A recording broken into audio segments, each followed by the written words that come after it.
Drum roll. Here we go.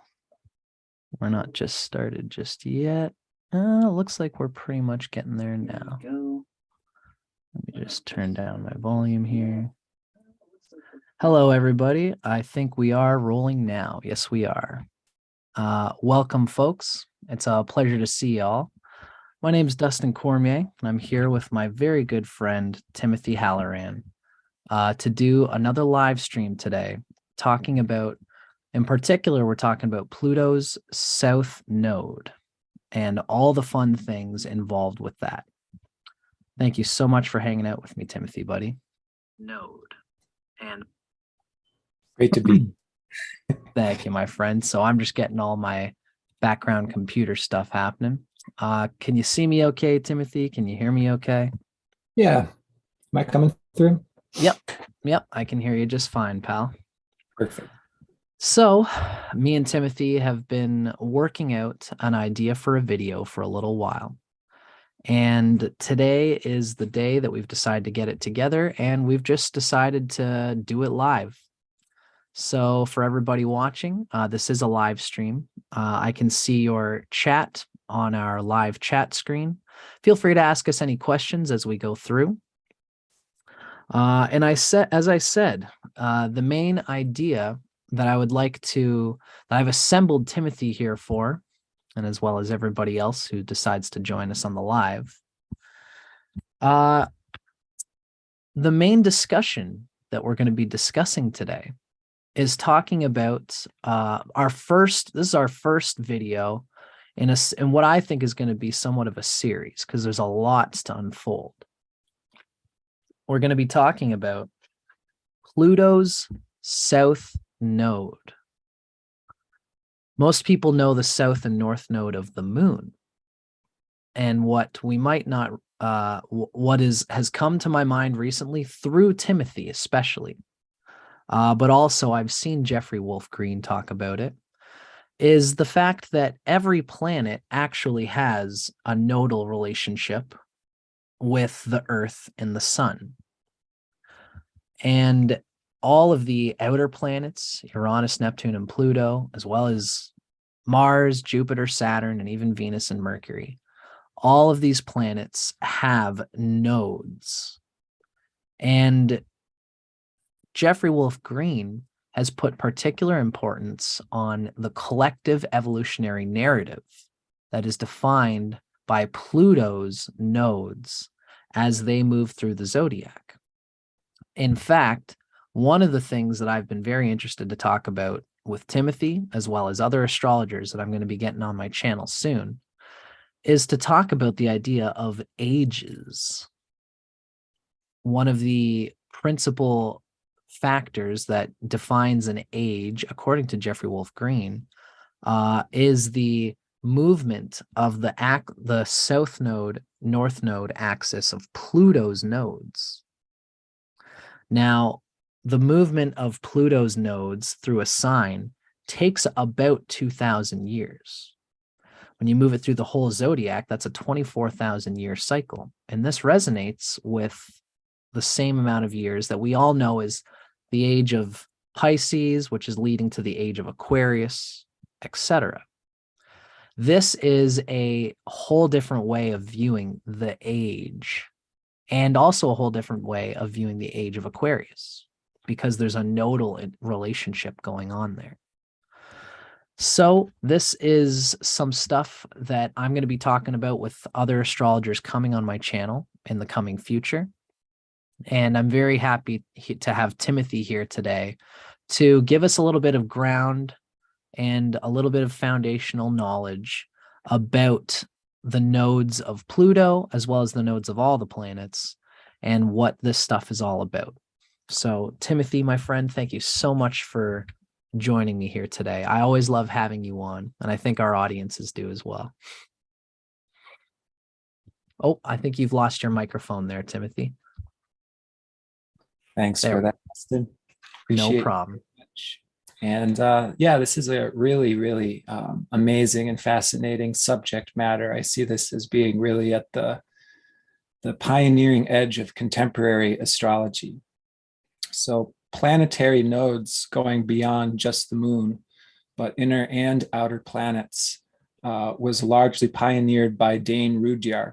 Mm. And then Jeffrey Green took his work and developed it and really cultivated it into an in-depth understanding of the collective evolution as it takes place over significant, mass periods of time.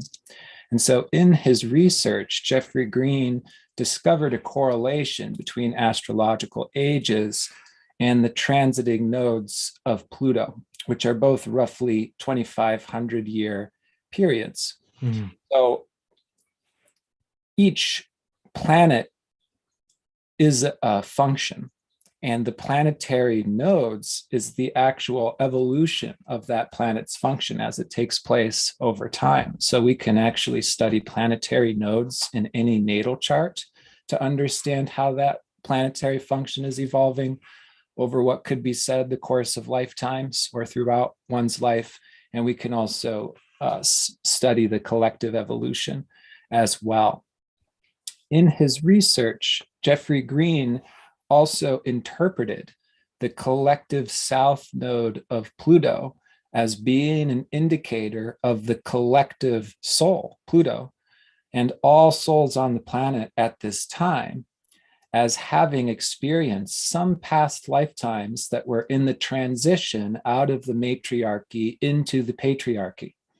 And we understand this to be a period that was largely about the creation of Capricorn, structures, rules, and regulations. And unfortunately, in a south nodal type of way, where that can go wrong is unnatural force that is overriding the forces of nature.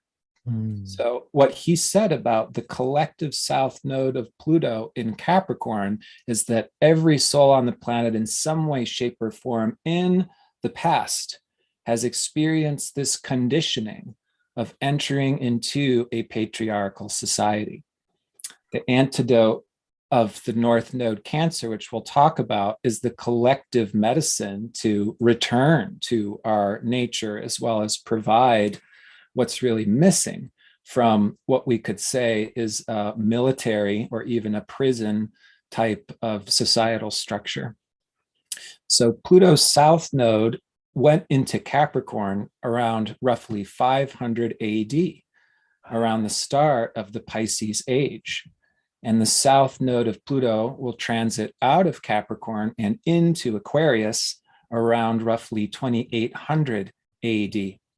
And what we're also seeing in the next coming years is Pluto's transit from Capricorn into Aquarius. So this is a really fascinating period in time because we can certainly be talking about what it means for these positions of Pluto's nodes to be transiting into Aquarius, as well as in this century, Pluto's transit through Capricorn into Aquarius. Wonderful. Thank you, Timothy. And there's really a lot there. I think one of the significant knowledge, one of the significant pieces of knowledge that's being brought to this idea of a coming age of Aquarius in, it would be about 800 years, is that this coming age of Aquarius, or these ages in general, have a nodal axial interaction basis, by which I mean that they're in the same time that we are witnessing an age of Capricorn at the present time, there is a integrated medicine involved with the North Node in Cancer. So this, as we could see, as being a theme that's been happening in the collective evolution of humanity since about 500 AD. And my interest as a budding evolutionary astrologer, everybody on my channel knows that I've been pursuing Tropical-Vedic astrology since about 2018, and I went through it very hard. Now I'm looking to go towards evolutionary astrology, which is something I was into. It was one of the first things that I got into in astrology. But there are great overlaps between these two systems. Now, something I'm interested in is almost even considering that anybody in a clinical sense has Capricorn as a sign and house in their chart.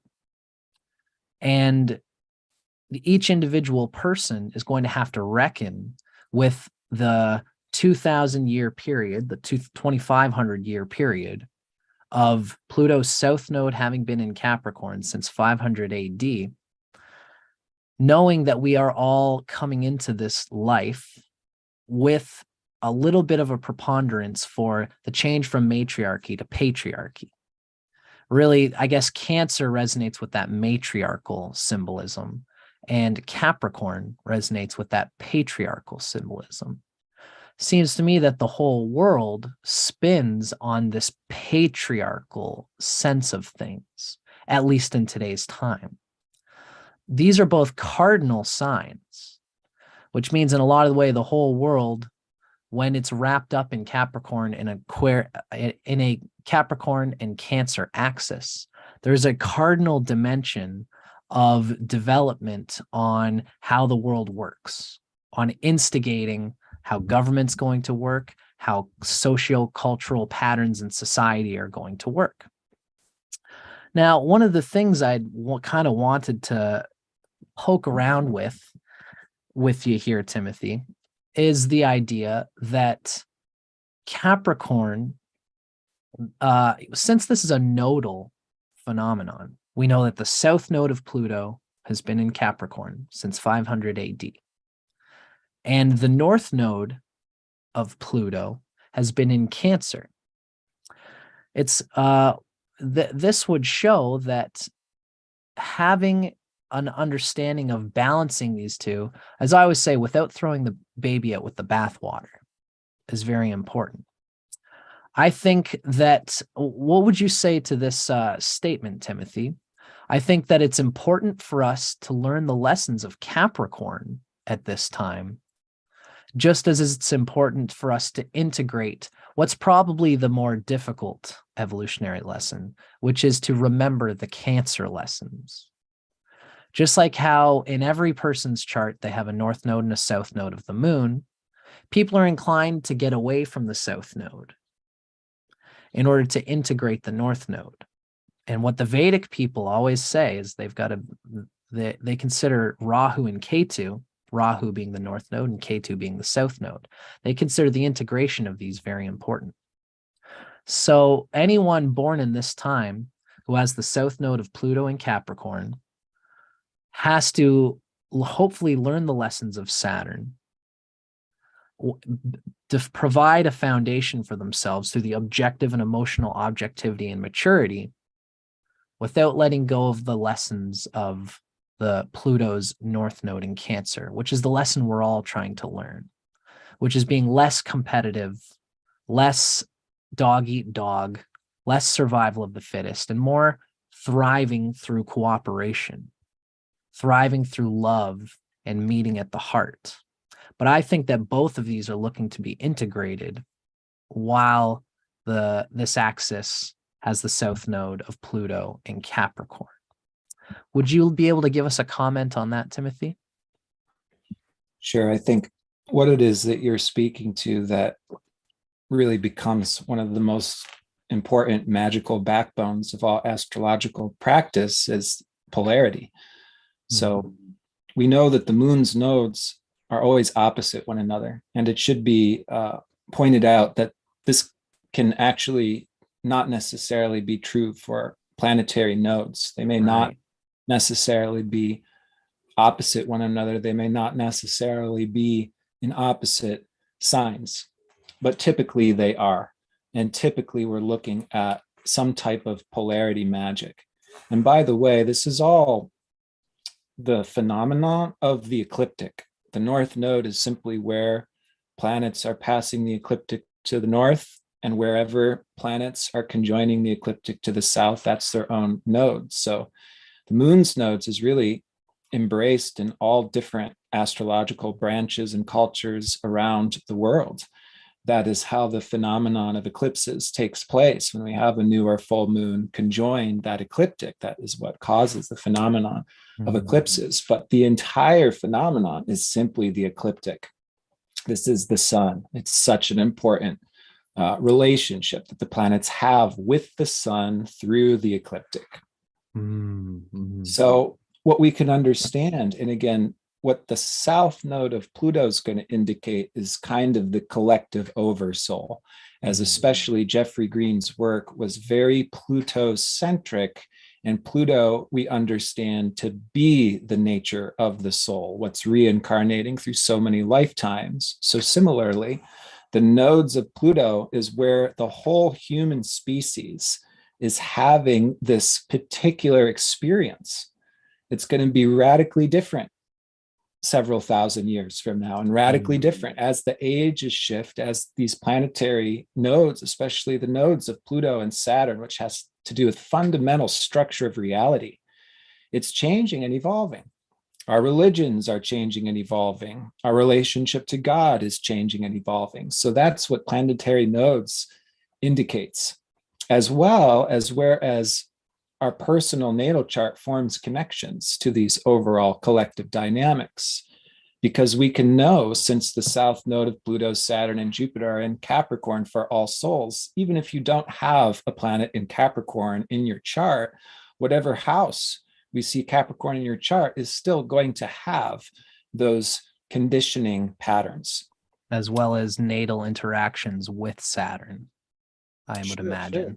And similarly, we can look to the north nodes of those planets in Cancer. You may not have a planet in your natal chart in Cancer, but whatever house Cancer is in, there is going to be an opportunity to align with the collective needs, which is being reflected back to us through the north node of Pluto, Saturn, and Jupiter in Cancer. So as you pointed out, Dustin, because we're coming from a past that we say patriarchy, and I think the best definition of patriarchy is a societal oriented consciousness. It's not even just that it's male ruled, it is overriding nature. And we invented religions and we invented societies to cope. The demonization of the feminine was largely a coping with the facets of nature that were too much for us or uncomfortable for us, for example. So, we're trying to escape death, for example, in this day and age still, because we're unfamiliar with this more mysterious feminine. Now, because we've had past lives and likely early childhoods reflecting these past lifetimes where we're being conditioned by Saturnarian consciousness, and you correctly name that, it's the dog eat dog, fight to survive worlds.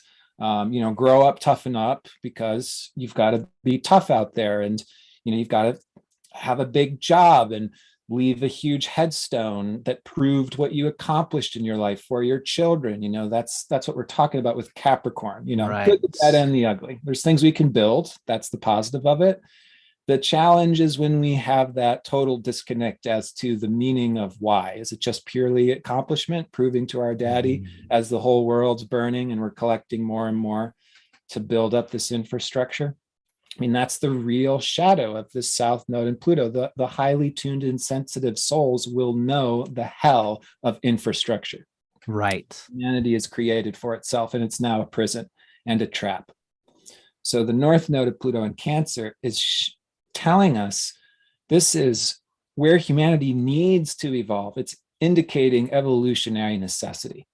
And there being a returning to the familial dynamic of, we can only imagine what life must have been like on the planet in a matriarchy where women are regarded as goddesses, children are raised communally, so therefore every human being is each other's brother or sister. Right. The amount of safety, the amount of communal support, the amount of emotional support. So we're entering an Aquarian age.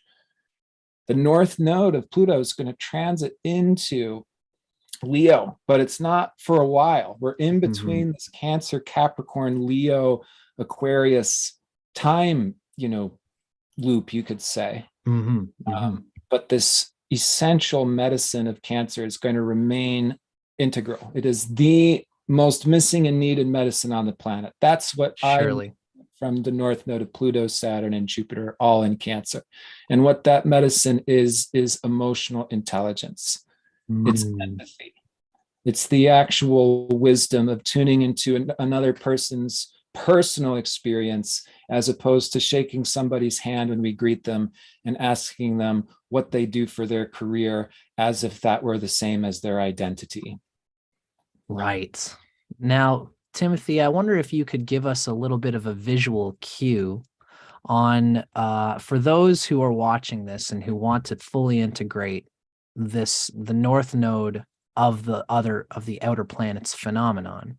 I wonder if you could give us a little bit of a visual cue from the software that you use to give us an idea of this, and you can feel free to share. This is perfect. So this is Timothy's software.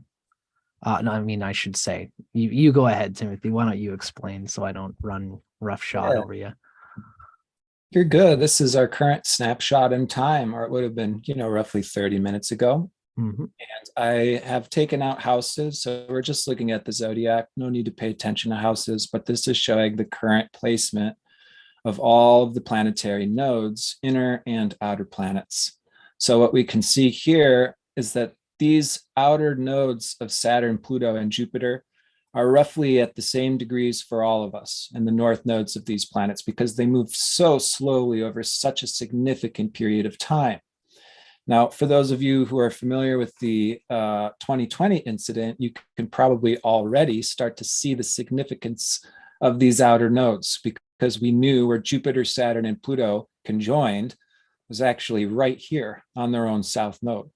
That's what was especially indicating the significance of this recent Jupiter-Saturn-Pluto conjunction, but we can come back to that. There's so much there.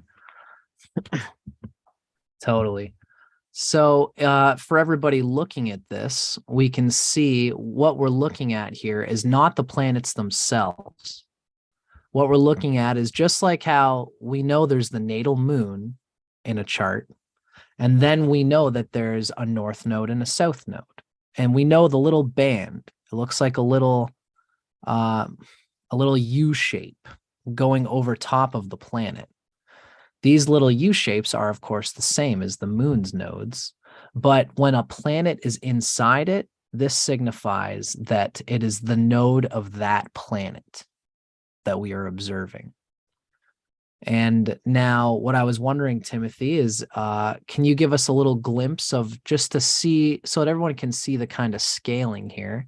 Can we go back, let's say about 2,000 years or so, just so we can see the difference here? So you can see Timothy is going centuries back, and we can see the shifting of these nodes.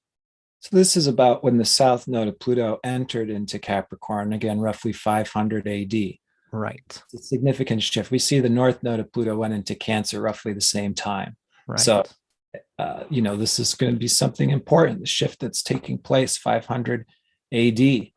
And now we fast forward to the current moment in time, and we see that the south node of Pluto, the north node of Pluto, have transited to roughly 20 degrees, which means they've got another 10 degrees to go in the Pluto Cancer polarity. And that will be unfolding. Well, really, what this indicates is our collective entering into the Aquarian age now and through the coming centuries, the next several centuries. Right, for sure. And everybody can really even see that it's also pretty significant that of all the times that this could be happening, while Pluto's south node is in Capricorn, just happens to be the case that Saturn's south node is also floating around that 20-degree mark in Capricorn. So it's really not, it's not too far-fetched to think of why crazy things happen when any planet transits through Capricorn around the 20-degree mark. Also the 10-degree mark, because Jupiter's there. Now, in Vedic astrology, we put great emphasis on a whole sign conjunction, meaning these all being in Capricorn really show significance for Capricorn, for all things Saturn in today's day and age. And this includes the fact that Jupiter's south node is also in Capricorn, which means that the lessons regarding these is all going to be intertwined with these three planets. So really, a lot of the times as astrologers, we're looking for significant things to point at in any chart or in any sort of analysis. I think a lot of astrologers should be looking at the significance of Capricorn in today's time, as well as the integration pole of Cancer, because this is where the north node of these three planets are at the same time that the south node is in Capricorn. Very wonderful, Timothy. I get really excited whenever someone correctly identifies where we are in mass time, regardless of their knowledge of astrology. So, Right. for example, this is just one example. The founder of nonviolent communication, Marshall Rosenberg, was one who correctly identified the collective pathology, which is we're born into a military society and we're actually educated to not care. What his formula was is that if we have our needs met and we can communicate our needs, any human being naturally is oriented towards giving back to others. So it's more about having our emotional needs met and communicating those needs than necessarily jumping through hoops and proving to people what we're made of through this military conditioning. This could be said to be at the root of so much contemporary evil, quote unquote, because it forces us to override our natural needs. And many people feel Capricorn guilty to even have emotions or needs in our military society that we've been conditioned by. Totally. Wonderful share, Timothy. Now, one of the things that I've been kind of thinking about, and I think that this is a pretty good, thank you for giving us the visual on that, Timothy. I appreciate you sharing that because I knew it'd be useful to us. Now, my screen has gone off my audio a little bit. That does tend to happen. I'm sure you can hear me okay though, eh? As long as we can hear me in real time, it's no big deal. Maybe you try to screen share. Will that fix it? Maybe it will. Let's see. Drum roll. Check, check, check. Let's see. Well, I guess that's going to do the best that it can.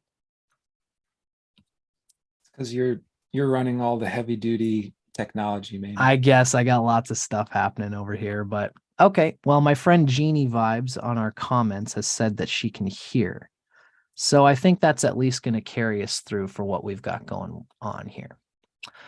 So one of the things I would like to ask Timothy, it's something that I've been wanting to prompt in some kind of conversation with somebody, is the idea of blending the themes of and again, as a Vedic astrologer, the Vedic astrology people are big into blending and integrating the difference of the two nodal placements. So something that I've been thinking about is, in order to understand the integration pole, I've been thinking about this idea where could we imagine imagine what society would have been like when, however many thousands of years ago it probably would have been a long time ago, to imagine what it was like when Pluto's south nodes and north node were switched. So imagine Pluto's south node in Cancer. How could we, what I'm trying to reckon with is thinking about, would you say that this could have been a time where the matriarchy and the soulful, heartfelt connection between people would have been the extraneous position? It would have been the too much position. And the obvious example I think of when I think of what this would have been like is the crabs in the bucket, where you have, I don't know if you know that whole story of the crab in the bucket thing, but if you have a bunch of crabs inside of a bucket and one of them tries to climb out, the other crabs will pull it in so that it can't escape. And it can't go off and be an individual. It can't have objective attainments of its own because the other crabs would become emotionally jealous. Why aren't you spending your time with me? This is Cancer South Node type stuff. I bring this up because I myself have the moon's South Node in Cancer. And I know that too much of this Cancerian emotional regard at the expense of Saturn can also be damaging. Although, for the most part in today's time, most people need to integrate the Cancer pole. Do you have any thoughts in that regard, Timothy, in terms of how, whether it makes sense what I've said, and if it makes sense to find a way to integrate it so that we can have Capricorn at its best, but not too much, and Cancer at its best, and certainly not too little? It generally makes sense. And what we're talking about here through these different, significantly different time periods is that the whole consciousness of humanity is fundamentally different. So there's a few different, big mass time cycles. We're using the 2,500 year, ages that's tracking precession. And then we're looking at the nodes of the planets. So the further we go back, the more it is speculation. It's more and more mysterious. But I also enjoy that speculation because we can, sort of guess what that time must have been. I can only speculate that, for example, during the age of Scorpio, before humanity had even invented language, there must have been biological magnetic way of communicating between the species, but we can't even possibly fathom what that experience must have been like. The different challenges that existed in the age of Scorpio that was probably driven by raw instincts in a way that we probably can't even possibly fathom, because our brains have evolved into something fundamentally different since then. And that's what we're actually studying. And this is I think the most advanced evolutionary astrology that, only some of the most dedicated students ever get towards. Is we can look at our natal chart and see our soul's connection to these prior ages. And that can also explain the diversity of our own individual nature, because we've been in different times and different spaces, and the types of consciousness that may have taken place in these different ages are all fundamentally different. What we know now is that we're dealing so much with Cancer Capricorn polarity. And I think that in and of itself, if we can understand that Cancer Capricorn polarity is going to strike a chord, that's like a magical formula that any alchemist could use to invent, to pioneer various medicines or technology to help our whole world and species get back to itself. That's wonderful, powerful astrology, to actually see the whole species as it's evolving through these different periods. But this is obviously why there's different religions on the planet as well. Some of those religions come from different ages, and we're not necessarily seeing that religion throughout the whole world. We see Christianity is the major world religion in the Pisces age, but guess what? It's also the south node of Pluto, Saturn, and Jupiter in Capricorn. So sure, it's a Pisces age, but it's also the age of the church. It's the age of all of these huge bureaucracies being very connected with religion. So it's no coincidence we see the nodes of Jupiter. South node Capricorn, North node Cancer. And by the way, you mentioned your moon's nodes in the Cancer Capricorn polarity, Dustin, and that's one of those things we can look at. I wonder if your moon's nodes might, for example, be aligned with the nodes of Jupiter, and if therefore your soul has been evolving through religion and has an experience with religion in the past, but is also through that experience bringing in, the cream of it, the wisdom of it, Right. connected to the species' own evolution, which would have this Capricorn influence in the past, which could be quite forceful, and so we can even understand our contemporary religions and how they're evolving through studying these nodes. And seeing especially Jupiter's nodal axis there in Capricorn and Cancer as well. I guess anybody with any planets. I can't hear you. I wonder. Oh, yeah. You can't hear me now, Timothy? Okay, that sucks. Can you hear me now? Check, check, check. Any volume there, Timothy, available? Okay. And other folks hear Dustin right now? Yeah, I wonder that too. Okay, I think it's just me. Let me try to work on it then. Okay. Problem resolved. Sorry, that was my fault. No problem. It's okay. My friend Steven has said that he can hear me. So you can hear me now, Timothy? Yeah, that was my mistake. No problem. No problem. We're definitely having one of those technology days today. Okay. So thank you. Thank you, Timothy. Now, I would say that I think it is very interesting to think of different people's nodes, their north and south node, being in different places. And the possibility even, I've heard Jeffrey Wolf Green talk about the idea that certain people could be born and be bringing the wisdom of different ages based on the placement of either their Pluto or their south node and north node.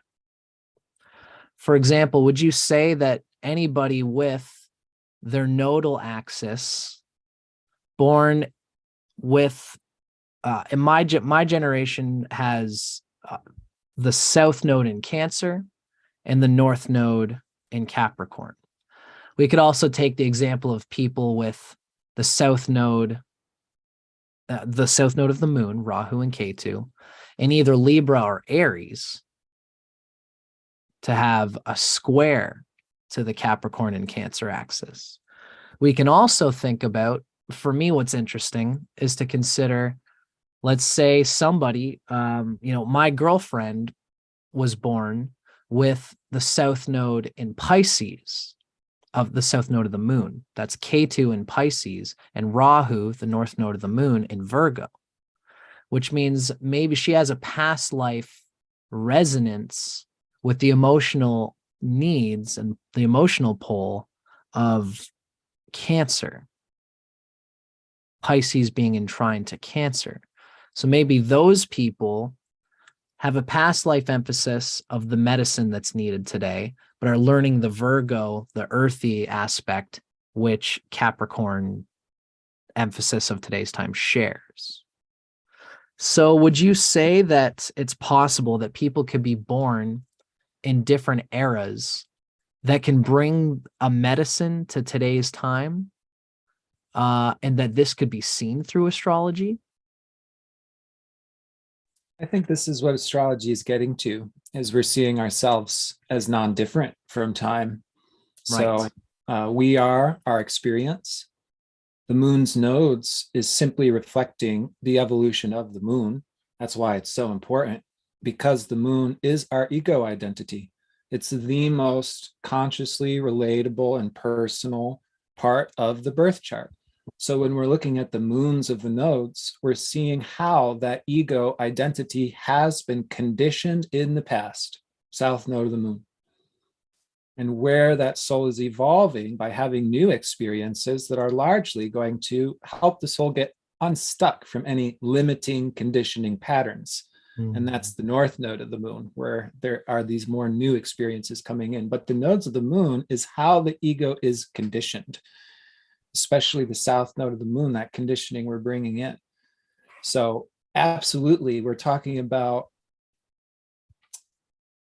sort of time worms or reverberations of time that has this archetypal nature. But I think that's going to actually be what everything boils down to at the end of the day. Wonderful. I love your imagery. It's a really psychedelic image of these worms, these tethers to other ages. It's possible we've had past lives in other ages that have connections to wisdom in different times, which we bring into in today's time. Now, one of the things I wanted to ask you, Timothy, there's really a million ways we could go here, but I want to hear what you think about this. In Vedic astrology, dispositors are very important. We call them the lords. I know that Jeffrey Wolf Green also puts emphasis on the dispositor of, for example, the nodes, as well as the dispositor of Pluto and its integration point.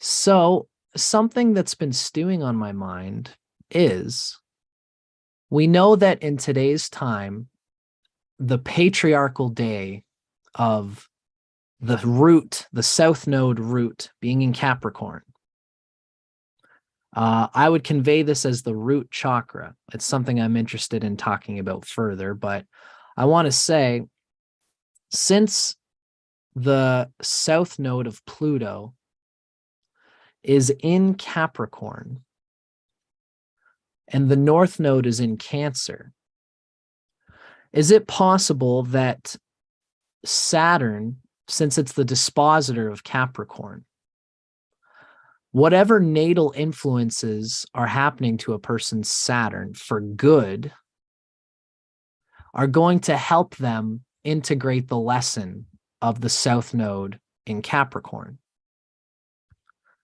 For example, if somebody has anything by transit that would exalt their Capricorn, or any strong natal points to Saturn, I should say, anything by transit that's going to bring Saturn some kind of greatness, maybe we could even probably in the future look to the charts of famous rich people who have a strong Saturn. I would think that in today's time, if you have a very strong Saturn, if you have this business mentality, you can get very wealthy. And wealth is not necessarily a bad thing so long as you are aligning Saturn with the moon. Now, the moon would be the arbiter of the north node in Cancer, of Pluto's north node in Cancer. I'd be inclined to think that the health of a person's moon really shows their positive entanglement or negative entanglement if their moon is afflicted. Let's say the nature of the natal moon shows the person's entanglement with the evolutionary narrative of integrating Cancer that the collective is trying to go through.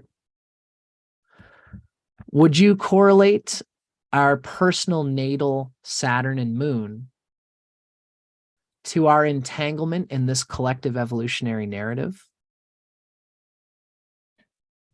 Well, I think what you're speaking to is getting towards fundamental truth, archetypal truth. So we know that Cancer is opposite to Capricorn. Mm-hmm. There's a very important relationship between Saturn and the moon. There's different techniques you're mentioning, and we use these techniques in evolutionary astrology. So planetary rulerships, it's a very important technique that is going to show the archetypal interconnection between all the above. Mm. Nodes, planets, houses, and signs. It's all these different layers as it's being interconnected through the technique of planetary rulerships, which we can use to therefore map out hierarchies in any moment of time or in any person's birth chart. So you mentioned a strong Saturn, for example. That could be a Saturn in his own sign. If Right. there's a whole bunch of other planets in Capricorn, they're looking up to that Saturn. That Saturn's influencing all those other planets. Right. Absolutely.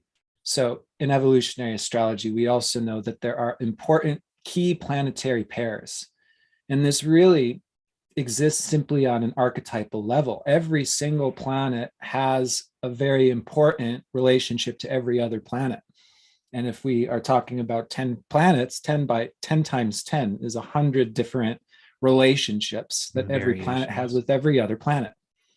So the Moon Saturn key planetary pair is a very important one because Saturn rules fundamental structure, including the structure of consciousness. And the moon is the fundamental ego or personality. And the relationship between the two could be said to archetypally be the relationship between the inner parent and the inner child. And that's where astrology becomes magical, as we now can look at it on the outside via the transits of Saturn and the moon.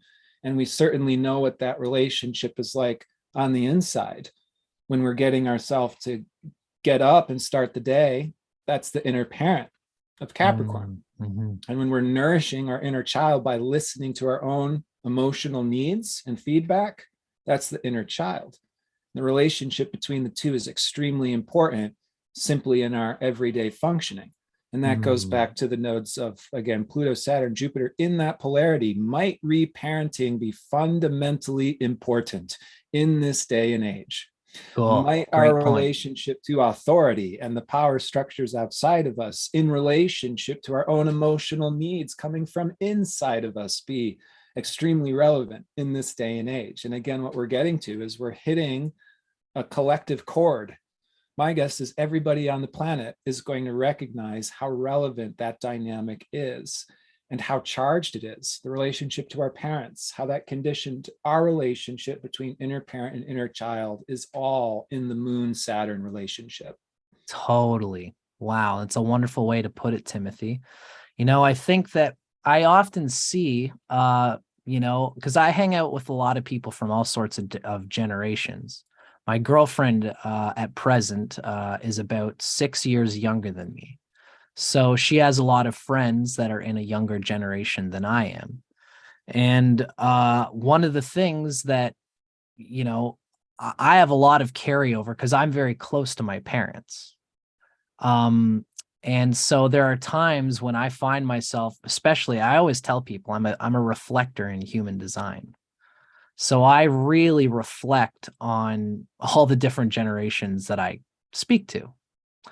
And I find one of a common conversation being had that I've had with two different generations. I've had this with my parents' generation, and I've also had this with my girlfriend, who's much younger than me.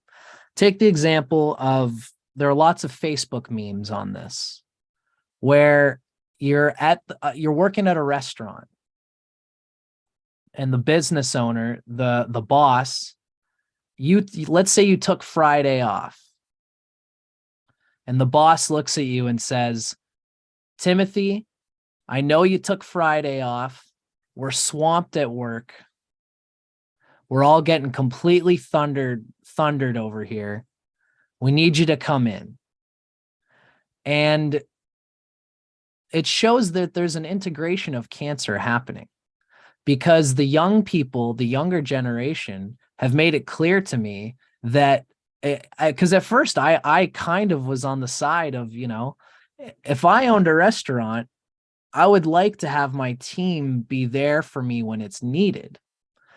And maybe that's part of the lesson happening here, because that's the Capricorn side, is to be on call for your boss. Now, it should be very obvious that this can be blown way out of proportion. And in today's day and age, with the south node of Pluto in Capricorn, most times your boss is probably just a little too antsy to make that capital. The young people are right to insist on mental health. That mental health day is the important aspect of the Cancer pole. I think the North Node in Cancer is encouraging us to say fuck you to the boss. I took the day off in order that I can take that mental health day so I can go and hang out with my friends. I can go and do what I have to do for my personal wellness. And that's the Cancer side, the inner child. So I think that this is an important dynamic with regards to balancing the Capricorn and Cancer dimension of things. And it's important for us as astrologers and as mystical minded people to remind the rational people in today's time that our emotions and our mental health are just as rational as the numbers we see in our profit margins. This is something that I've been trying to think about in terms of the Capricorn and Cancer axis. So this is why I was thinking that it's possible for somebody really to do both. One of the things I wanted to bring up, Timothy, because I think you're a great person to bring out this example, is the example, let's say, of if we have a person with the moon conjunct Saturn in today's time. How Vedic astrology describes it is like this.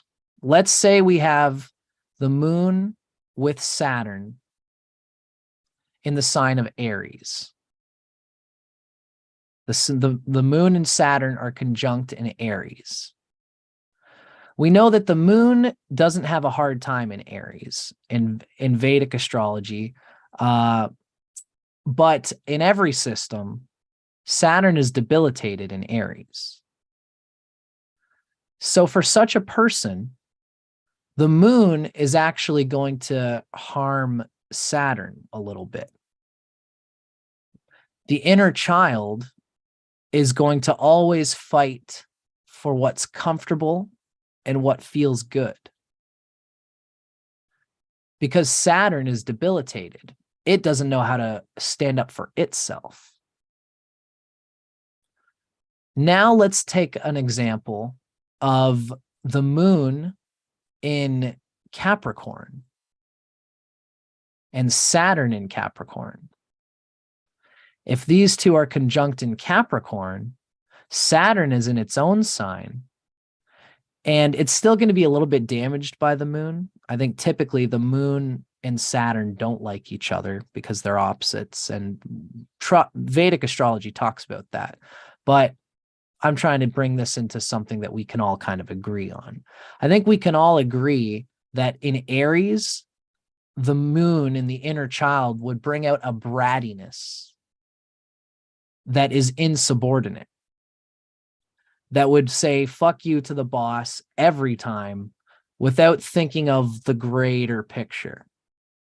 Now, for the moon conjunct Saturn in Capricorn, this is a person for whom the Saturn in Capricorn has enough strength to sort of stifle and harm the inner child.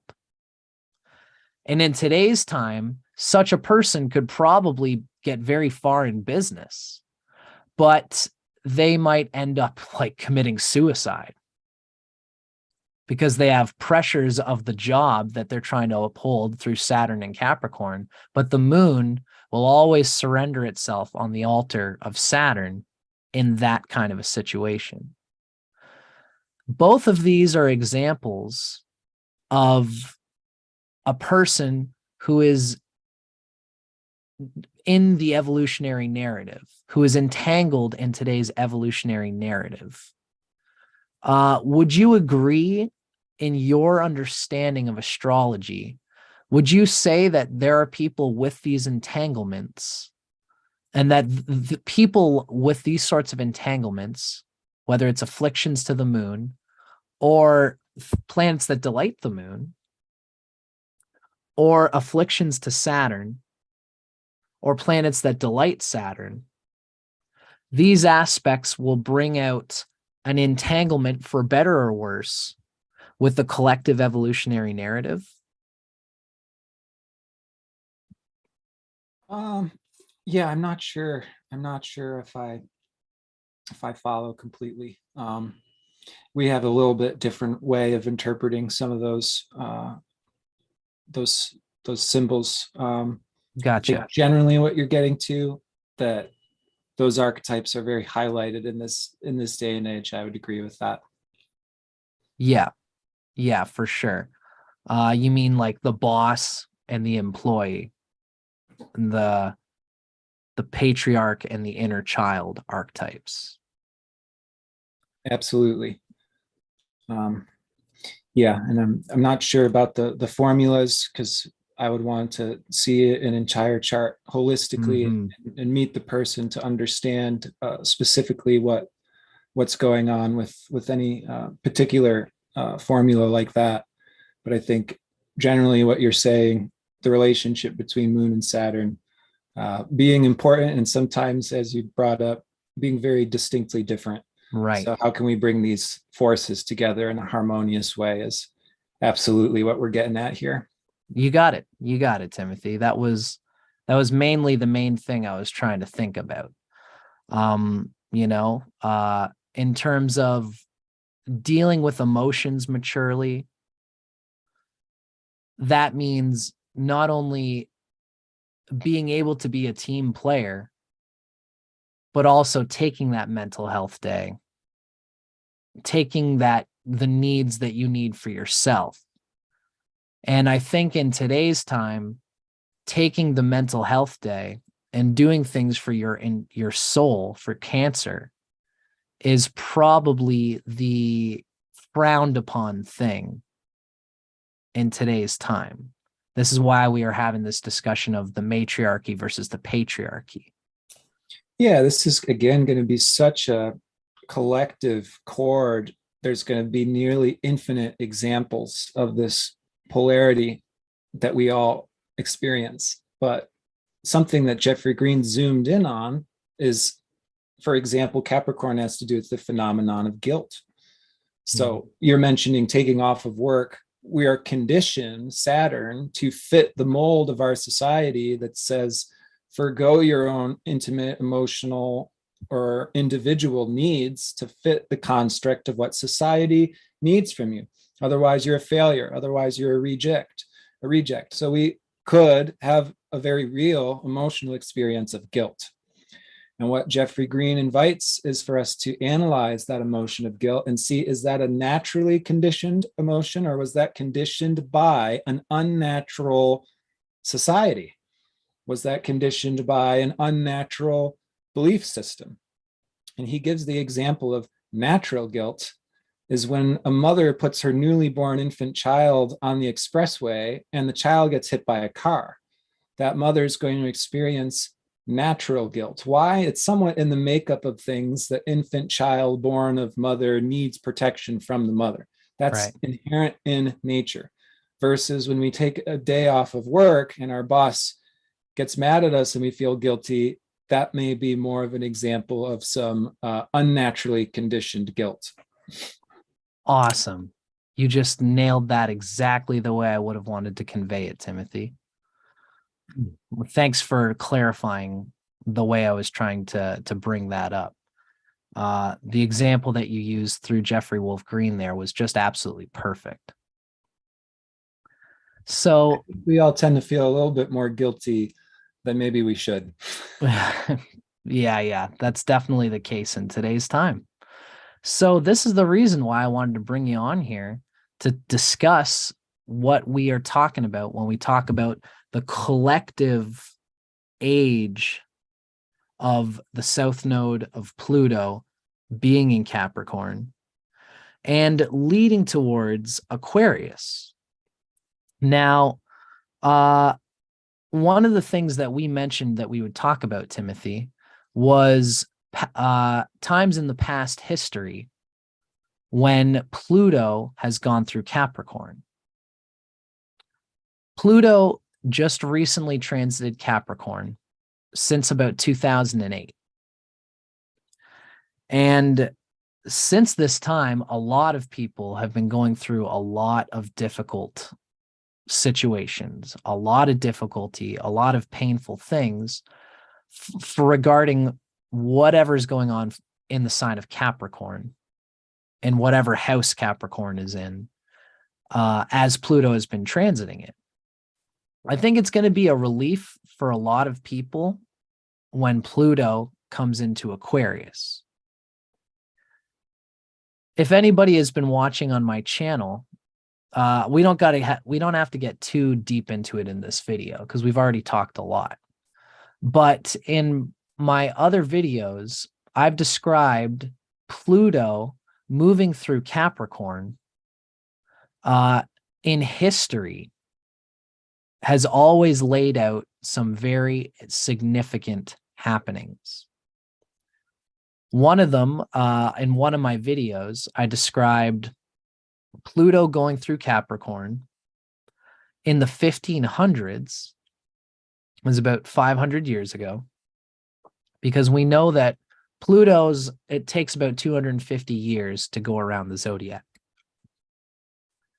500 years ago, Pluto visited Capricorn, and when Pluto was moving through Capricorn, Martin Luther King made his revolutionary rounds, and as well King Henry VIII took the sovereignty of the Vatican, of the church, and put it into the hands of the monarchy, of the king. 250 years later, Pluto was again in Capricorn, and the Great American Revolution happened. And this is when America was trying to pull itself out of the womb of Britain. As we all know, America has Pluto in Capricorn. It really says a lot about what America is in the global scale, because America was born when Pluto was visiting the south node in Pluto. Pluto was visiting its own south node when America was created. Now, 250 years later, we know that in 2008, Pluto first entered Capricorn. As Pluto transited Capricorn in 2008, a few things happened, including, we've mentioned the new Y2K phenomenon that happened in 2012. I've also been pointing out that when Pluto first came into Capricorn, there was a north node conjunction of Pluto in Capricorn. There was an eclipse in Capricorn in 2009, 2010 area. And this was the emergence of the Occupy movement. I was there in Toronto when the Occupy movement was started in Toronto. And it was this whole vague idea of going against the government, going against the authority of the elites. There was much discussion of the Illuminati at that time. The group Anonymous, they wore the Guy Fawkes mask. And there was a point when they even hacked the whole world's internet and said, hey, we are anonymous and we don't like what the governments of the world are doing, and we're watching and blah, blah, blah. And then they disappeared, and then everything went back to normal. Fast forward to 2019, when Pluto in Capricorn actually reached about 20 degrees of Capricorn, and we had the global pandemic.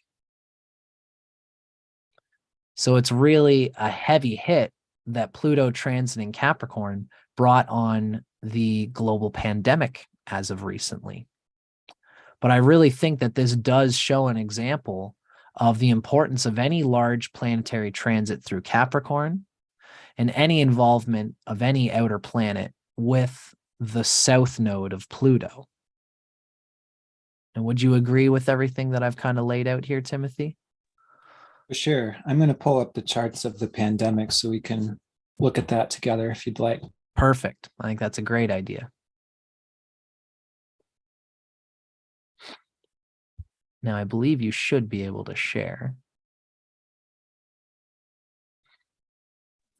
Yeah, first I'm going to grab the chart.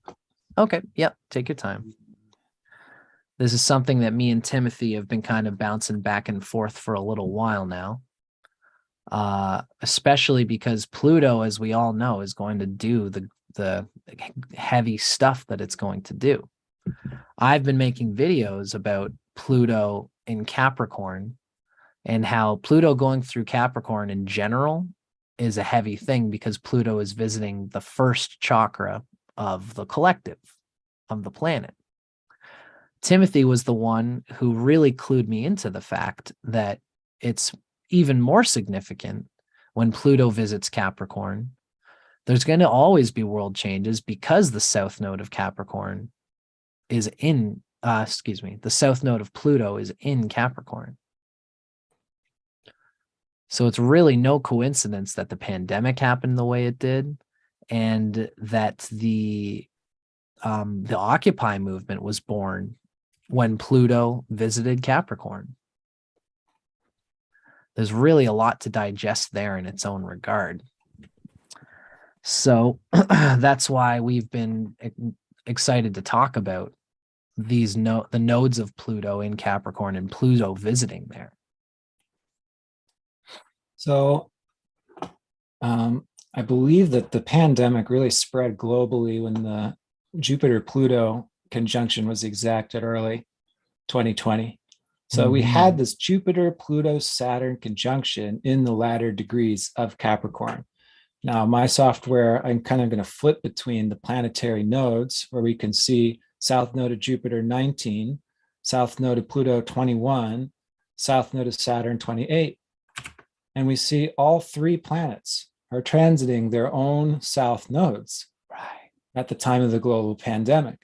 Now, astrologers knew that 2020 was going to be a total global overhaul in 2020, largely indicated by the Saturn-Pluto conjunction, because Saturn rules fundamental structure and Pluto is the major cataclysmic transformer. Now, the fact that they were both making this alignment on their south nodes only highlights the potency of this global transformation even more.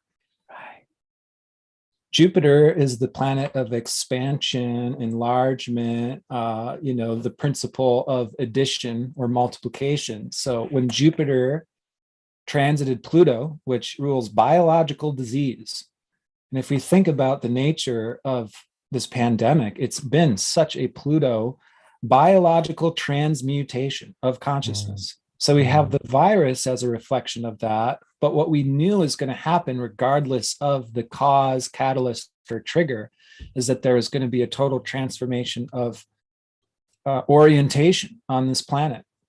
And personally, what I've liked to phrase this archetypal new cycle beginning is a total reprioritization of what even matters. As Saturn rules not only fundamental structures of global infrastructure governments, but also the structure of consciousness. So it's like, what are we oriented towards? And because it's the south node of these planets, it's like we are reliving in 2020 this dog eat dog, fight to survive, all these bureaucracies. I think that part of what the pandemic did was expose where this infrastructure and bureaucracies are no longer working. It exposed massive blind spots in these infrastructures, and that's why everything is still continuing to crumble to this day. But here we see the actual moment and the catalyst correlated with this global pandemic. Right. On their own south nodes. And you can't make this shit up. I also like to, I think we mentioned that the asteroid Wuhan Mhm. named after the city of Wuhan, coincidentally is right here during this conjunction as well. Right, right, which is just an amazing synchronicity, shall we say. So really, it would be probably fair to submit that, when these things happen, it's not necessarily right to say that any of this is good any more than a caterpillar struggling to get out of its cocoon is good. But it is. It's painful to talk about, but when a caterpillar gets out of its cocoon, it's a bloody process, and it's full of, the struggle of a previous evolutionary state moving through the metamorphosis towards a higher evolutionary state. So that's not to say that anything could be great. Anything great could be configured from the pandemic, but astrologers can look optimistically. At least I should be careful what I say, because I'm an optimist. Not everybody shares this idea, but I do believe that having passed through this point of the dissolving spot of the zodiac, this latter degrees of Capricorn, where the paint is wet, I think that a lot of the dismantling of capitalism that is happening in today's time, even the paint being wet in terms of our socio-cultural programming, that's sort of like the south node of Jupiter being in this area as well.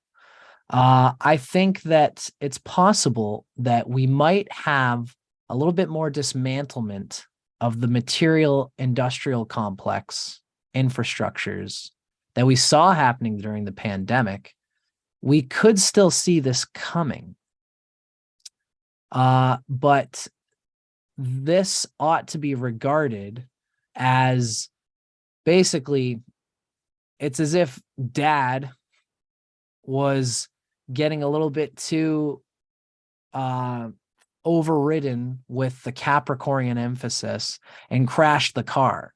It's almost as if dad was drinking in his excess of Capricornian capitalism and patriarchal capitalism. And this excess caused dad to crash the car.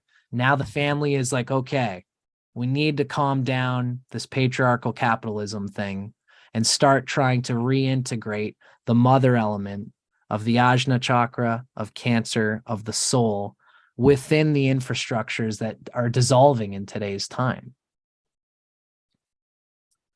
Would you say that this kind of makes sense in terms of what all of this has meant, Timothy? And again, you don't have to share my optimism.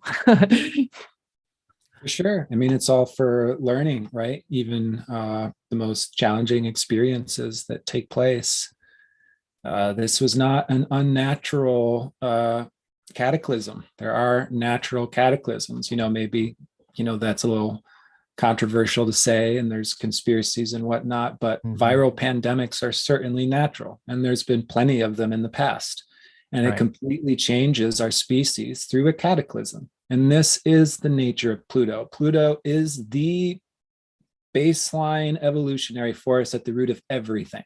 Right. There's fundamentally two different ways that this evolutionary force motivates us to evolve. There's the constant, persistent evolutionary force that's going on in the background that slowly happens gradually over time. And then there's what is called cataclysmic evolution. And an example of that is like when this world was inhabited by dinosaurs, then an asteroid smacks the face of the planet, kicks up a huge dust cloud, and all of the life forms on this planet really radically transform in a very short amount of time. That's a Pluto cataclysmic reality. And this is actually, we don't say this to people when they're in their crises, but as observers of life and humanity, we can, especially as astrologers, and maybe even best to use historical examples, but we see this very fast evolution happens in our own personal cataclysms as well. So the face of the earth has been completely transformed. Hopefully, it's giving us a bit of a push towards the cancer antidote. And I have noticed, maybe you have too, Dustin, that a lot of people were experiencing this viral pandemic and recognizing the importance of their family and of Totally. their loved ones, and that life is short because of this cataclysm. So, isn't it more about our emotional connections and what we're creating on the inside versus all being split off across the earth while we're in these desk jobs, and then we get together once a year for Christmas or something like that? That's this infrastructural change that we're seeing taking place, even though it was driven by this cataclysm. So I agree with you, good and bad. There's all sorts of different ways to define those terms, but when we're talking about life, I think it's much more complex than something we can easily label as this or that. Totally. Well, it's a wonderful way to put it, Timothy. And, I will say that for everybody watching, I applaud you, Timothy, because you have your website, it's Rasalila Healing, where you have a lot of people coming on. And I've been to one of your sessions. And it's a collective vomiting of like the grossness of this patriarchal system, and an allowance for everybody to open into that cancer, open-hearted, seeing your family more than just every Christmas. In fact, what I see you doing and what I see the world needs to be moving towards, even just beyond, what we see in astrologers today, what the world seems to be wanting to move beyond is seeing family as something that is beyond your last name. That's right. And The question is the nuclear family totally natural, or how much is the nuclear family a societal construct? totally, because that's probably been a phenomenon since the switch from matriarchal time to patriarchal time. We've talked about before, Timothy, you've given me a great spiel about how there was once a time when it was harder to define paternal lineage, to know who was the father of a child, because all of the women raised all the children all together.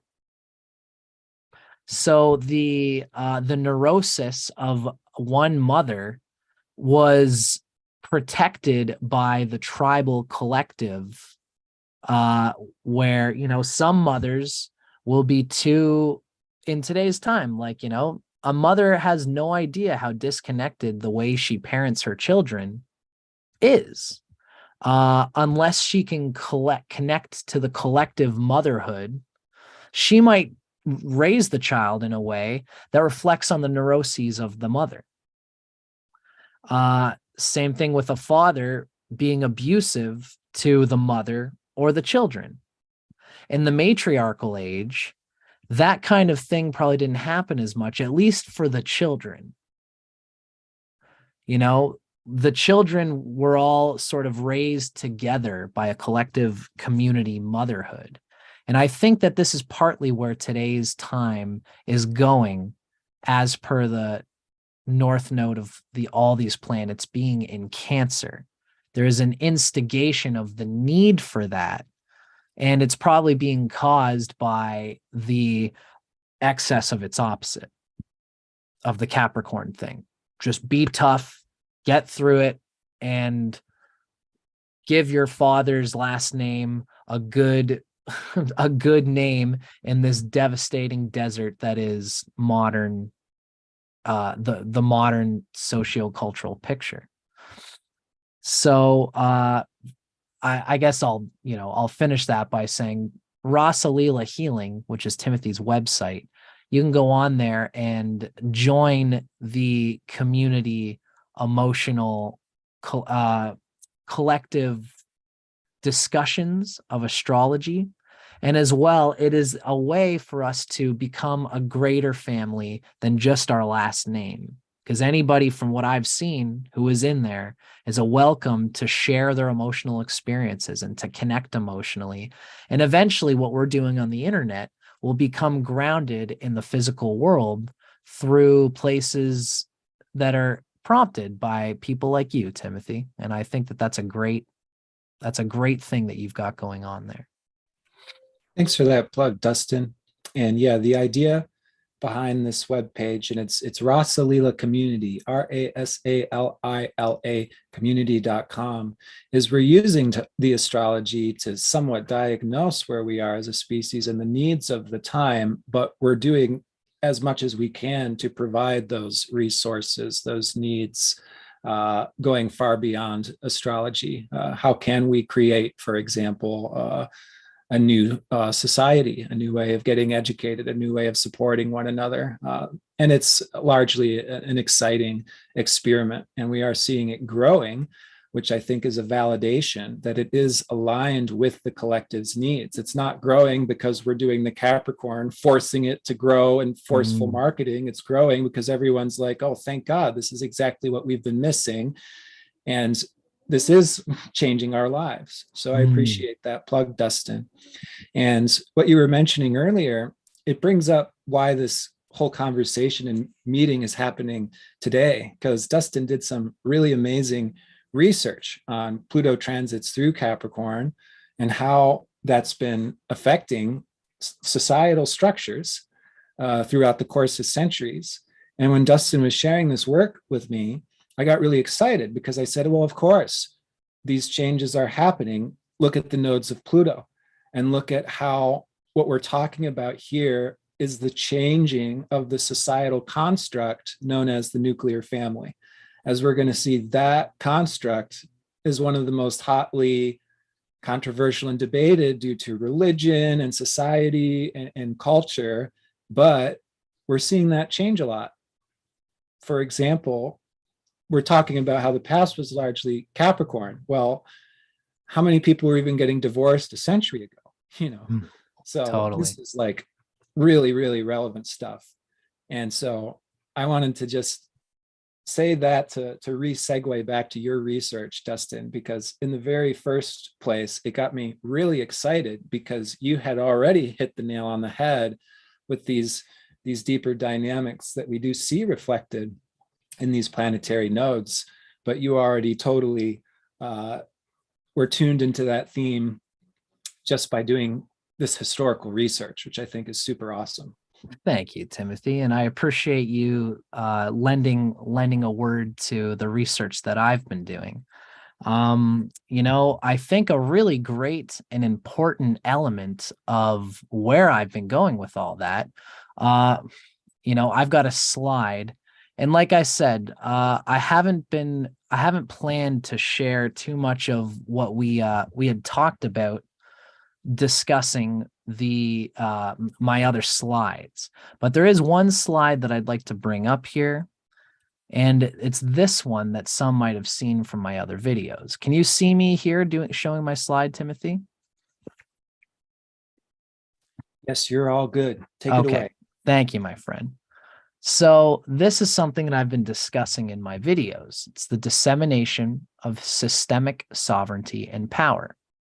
So about pre-1400s, a lot of this was just going by the regard of the church and God as the authority. Now, in the 1500s, Pluto came through Capricorn. And at this time, there was a fraught dissemination of systemic sovereignty where the monarchy through King Henry VIII, and this is mind you, this is just British history. And of course, the British roots of history are the roots of American and Canadian history. I'm Canadian and Timothy is in America. So the monarchy became the divine right of kings. The whole story happened there because King Henry VIII had a first wife. His first wife would not bear him a male heir. And so he basically threw her away like a used napkin, because that's what kings did in that day. Not the most noble sort of vibe. Threw his wife away, and he wanted to get a new wife. But the Catholic Church would not recognize the second marriage. So this is when King Henry VIII said, okay, now this is happening. The King of England, This is the Protestant Reformation. This is essentially the power getting out of the hands of the Catholic Vatican and into the monarchy of government and Britain and of the king. So this divine right of kings became the thing. Now, from there, 250 years later, we know that the mid 1700s, America had Pluto in Capricorn when it was born. And this is the birth of the modern democracy, bureaucracy of modern government. Now, at today's time, Pluto has gone through Capricorn again. And I am kind of underlining this as a sort of nod towards individual sovereignty. What exactly that means, I've been kind of talking about it in different ways throughout my channel and throughout all sorts of different things. And what I see kind of happening there really is an emphasis on the same theme that we have going on with the dismantling of the paternal lineage and the nuclear family. And this is something that I've been kind of leaning towards making a connection to, is the individual sovereignty is going to become a theme that permeates beyond my family, my family's wealth, and in towards almost like ideological senses of family, where your tribe is not necessarily the genetics of the biological parents who birthed you.